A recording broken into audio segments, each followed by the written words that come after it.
everyone, my name is Heather, and I play the instrument that many of you will know by the sound, but you probably don't always see me in the orchestra.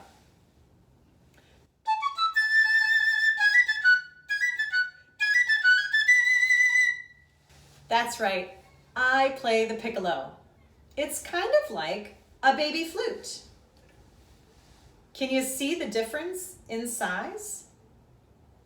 You know, if you play the flute, you can learn how to play the piccolo.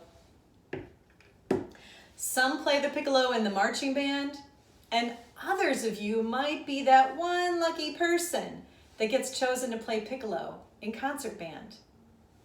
That's the way it is in the orchestra. One lucky person gets to play the piccolo. In band, you see the front row filled with flute players and a piccolo player. But in the orchestra, I sit in the middle with the rest of the woodwind section. Yes, the piccolo is made of wood, unlike the flute that's made of all different types of metal. I actually sit right behind the violins. A lot of people don't like to sit by me though, because I play really loud and high sometimes. And there's times when I'll tell people before we start how loud and high it might be. But that's okay. It doesn't hurt my feelings because I find it a challenge. Because if everybody can hear me, then I know people will hear me make mistakes. So I'd better be prepared. Actually, playing piccolo in the orchestra is one of my favorite things to do. You know, I don't get to play as often as the flutes do because flutes have been part of the orchestra a lot longer than the piccolo has.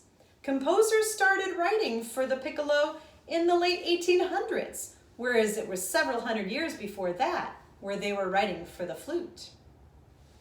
The piccolo is usually used for extra color to add to the orchestral sound. And it's used also for some pomp and circumstance and excitement of the big symphonies written by composers like Beethoven and Tchaikovsky. Of course, I know you've heard the piccolo in this song that you hear during the summertime.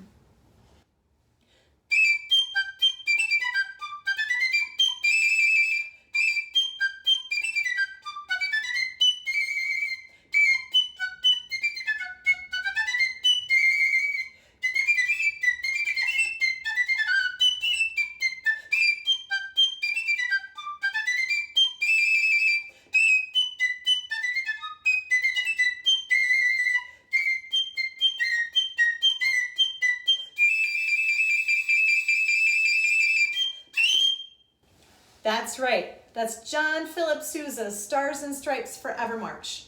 I memorized that solo a long time ago because every 4th of July, the entire flute section stands up and plays it, sometimes in front of our seats, and other times we walk all the way around to the front, in front of the violins to play it. And one strange time, we all got up during a recording session and the conductor sent us back behind the percussion section because the microphones couldn't handle the high, strong, shrill sound of the piccolo. Yes, playing the piccolo can be quite an adventure sometimes. My most memorable moment playing the piccolo was a couple of years ago when the Battle Creek Symphony performed West Side Story the musical. And Leonard Bernstein wrote that piece with a lot of piccolo and a lot of really high, loud stuff that I knew I had to practice and be completely ready.